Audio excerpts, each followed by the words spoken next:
Olá, gente, tudo bem com vocês? Vamos falar um pouco sobre noções de lógica, tá bom?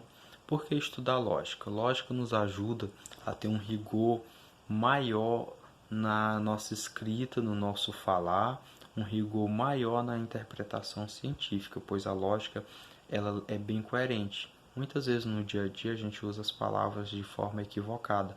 Na lógica não, ela tem que ter um valor mesmo bem certo, um significado mesmo bem preciso.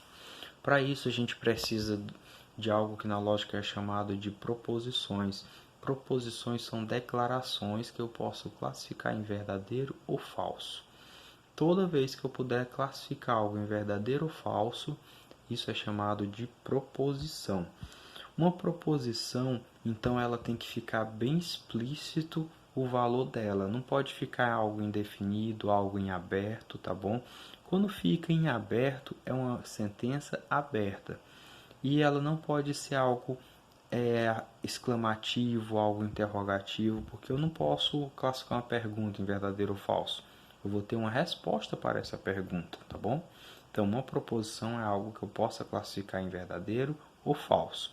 Uma sentença aberta normalmente contém variáveis, é algo que eu não posso classificar em verdadeiro ou falso, pois vai depender do valor dessa variável, tá certo, gente?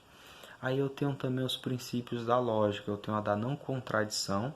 Uma proposição não pode ser verdadeira e falsa ao mesmo tempo, ou é uma coisa ou é outra. Outro princípio que eu tenho é o do terceiro excluído. Não existe um outro valor senão verdadeiro ou falso para uma proposição. E dada uma proposição, eu tenho a negação dela, que é o efeito contrário. Se a proposição é verdadeira, sua negação é falsa. Se ela fosse falsa, sua negação era verdadeira, tá certo? E eu tenho também os conectivos, que é ligar duas proposições. Eu posso ligar duas proposições através do conectivo i.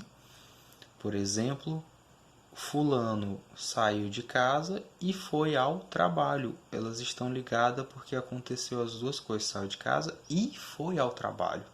Ou eu poderia dizer, fulano saiu de casa ou não foi trabalhar. Ou ele saiu de casa para ir para o trabalho ou ele não foi.